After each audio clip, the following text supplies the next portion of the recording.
नमस्कार मंडळी, स्वागत आहे तुमचं माझ्या यूट्यूब चॅनलवर।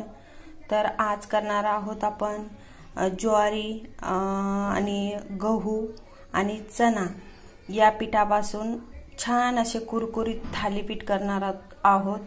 तर त्यासाठी मी ज्वारीचं हे बघा हाफ ज्वारीचं पीठ घेतलेलं आहे।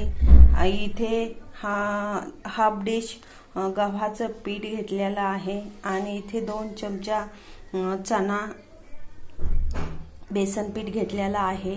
तर इथे बघा 2 कांदे एकदम छोटे असे छोटे छोटे कट करून घेतलेले आहे बारीक चिरून। आणि इथे अर्धा जुडी कोथिंबीर घेतलेली आहे, अशी धुवून स्वच्छ बारीक चिरून घेतलेली आहे बघा। आणि इथे मिरची, हिरवी मिरची, लसण, जिरं आणि आलं लसूण पेस्ट आहे। इथे एक बारीक चिरलेलं टोमॅटो आहे। हे आपण सगळं मिक्स करणार आहोत। त्याचबरोबर आपण यात मीठ पण ऍड करणार आहोत। तर त्याचबरोबर बघा आपण इथे ओवा पण घेतलेला आहे आणि आपण इथे मीठ टाकणार आहोत। 2 चमचा मीठ ऍड करणार आहोत या मिश्रणात।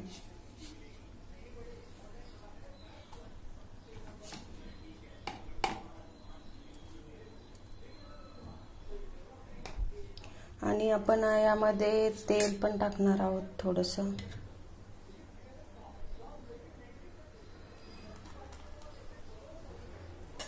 तुम्ही नक्की करून बघा।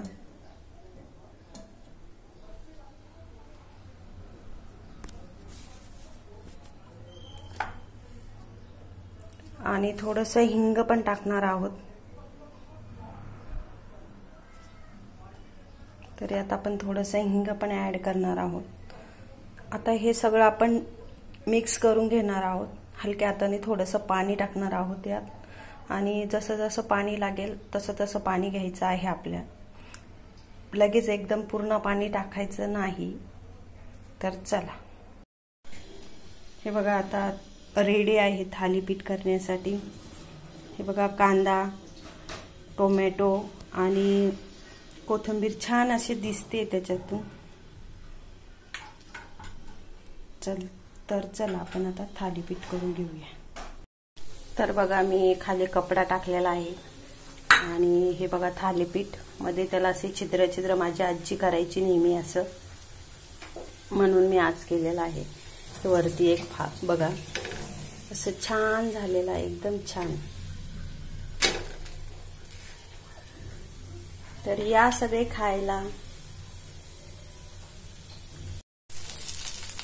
थालीपीठ टाकायला थोडीशी कसरत आहे। तर मी जे छिद्रे पाडले आहे त्यामध्ये आपण तेल टाकणार आहोत।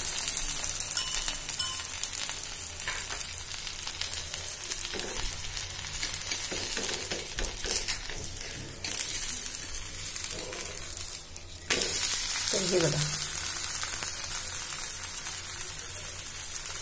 बघितल्यावर खावंसं वाटतंय ना। तुम्ही नक्की एकदा ट्राय करून बघा, छान आहे, पौष्टिक पण आहे। तर नक्की करून बघा।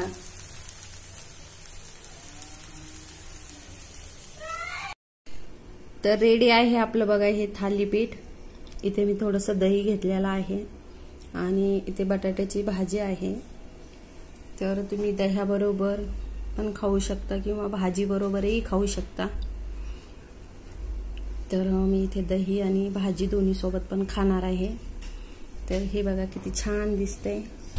बाहेर थोडासा पाऊस चालू आहे आणि असं गरम गरम थालीपीठ खायला खूप मज्जा येते।